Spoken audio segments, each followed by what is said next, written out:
الله معاذ أذان الله أكبر الله أكبر الله أكبر الله أكبر أشهد أن لا إله إلا الله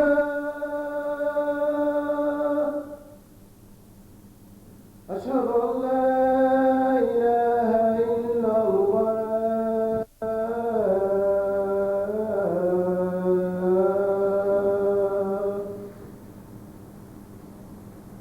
أشهد أن محمدا رسول الله أشهد أن محمدا رسول الله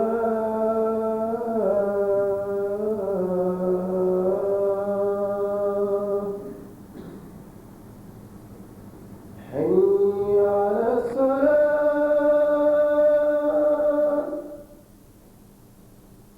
حي على الصلاة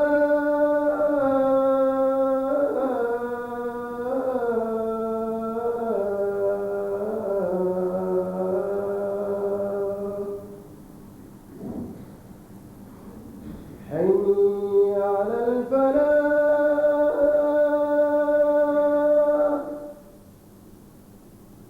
حي على الفلاح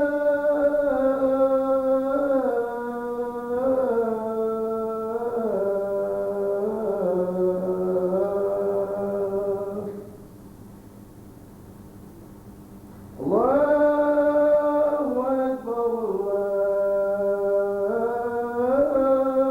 الله أكبر لا إله إلا الله